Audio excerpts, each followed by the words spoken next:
कहते हैं हार और जीत का फैसला सिर्फ काबिलियत से नहीं होता। कभी कभी दुआएं हारी हुई बाजी को भी जीत में बदल देती है। तो आइए आज इस छोटी सी कहानी के माध्यम से इस बात को समझते हैं। एक लड़का नौकरी की तलाश कर रहा था। बहुत कोशिश के बाद भी उस लड़के को नौकरी नहीं मिल रही थी। फिर उस लड़के को अपने दोस्त की याद आई, जो एक राज्य में एक सेनापति था। फिर वो हिम्मत करके अपने दोस्त के पास पहुंचा और बोला, दोस्त, मैंने नौकरी के लिए बहुत कोशिश की पर मुझे नौकरी नहीं मिली। कृपया करके अपने राजा से कहो कि मुझे नौकरी दे दे। उसका दोस्त जो सेनापति था उसने पूछा, तुम्हें क्या आता है? लड़का बोला, दोस्त, मुझे खास कुछ नहीं आता। तो सेनापति ने कहा, चलो ठीक है, मैं राजा साहब से बात करता हूँ।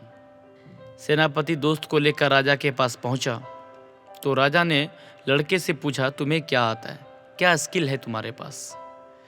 लड़के ने कहा, कोई खास स्किल नहीं है मेरे अंदर, लेकिन मुझे थोड़ा थोड़ा सब कुछ आता है। मैं अच्छा मैनेज कर लेता हूँ, कभी कोई काम को अटकने नहीं देता।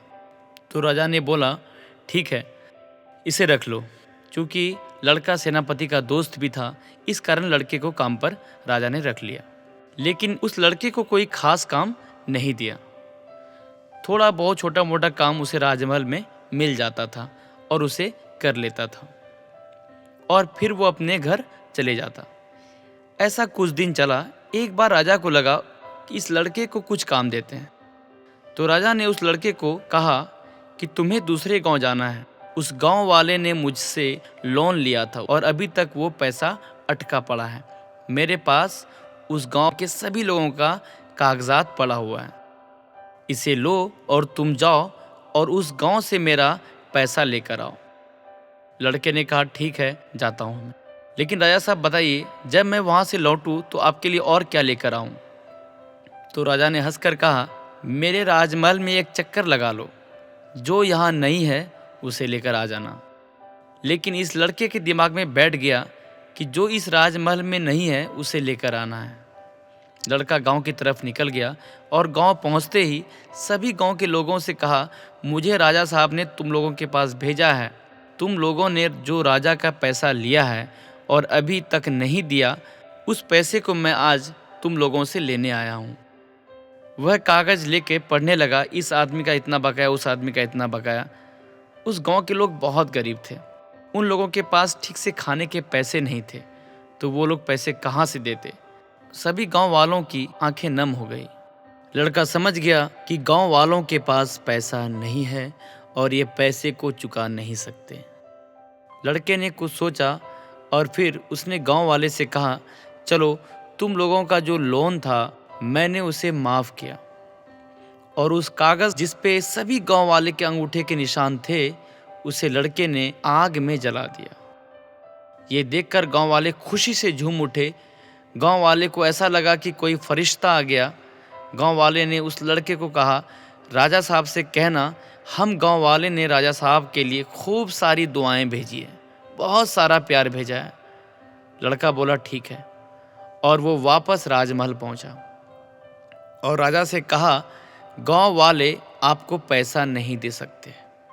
यह सुनकर राजा साहब ने कहा, पागल हो गया है, पैसे लेकर नहीं आया? लड़के ने कहा कि आपने कहा था ना कि राजमहल में जो नहीं है वो लेकर आना, तो मैं वो लेकर आया हूँ। राजा ने पूछा, क्या लेकर आया है? लड़के ने कहा, उस गांव वाले की दुआएं और ढेर सारा प्यार और आशीर्वाद जो इस महल में नहीं था, उसे लेकर आया हूँ। राजा समझदार था, कुछ नहीं बोला। कुछ दिन बाद इस राजा पर दूसरे राज्य के राजा ने हमला कर दिया और हमला इतना भयानक था कि राजा को अपनी जान बचाकर भागनी पड़ी। और राजा के साथ वो लड़का भी था। इस लड़के ने कहा, राजा साहब, मैं आपको एक जगह पर छुपा सकता हूँ। राजा ने पूछा, कहाँ? बोला, उसी गांव में चलते हैं जहाँ आपने सभी गांव वालों का लोन माफ़ किया था। वो गांव वाले आपको बचा लेंगे। लड़के ने गांव वाले को संदेश भिजवा दिया कि राजमहल में हमला हुआ है और राजा साहब तत्काल उसी गांव में रहेंगे।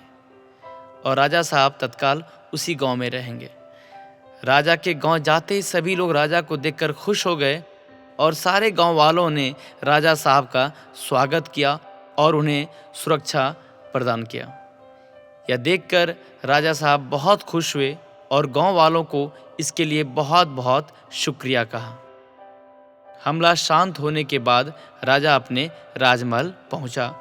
राजमहल पहुंचते ही राजा को एहसास हुआ कि आज गांव वाले की आशीर्वाद और दुआओं के कारण आज उसकी जान बची है। तो दोस्तों, इस कहानी से हमें क्या सीख मिलती है? दुआएं कमाते चलिए, आशीर्वाद कमाते चलिए, प्यार कमाते चलिए।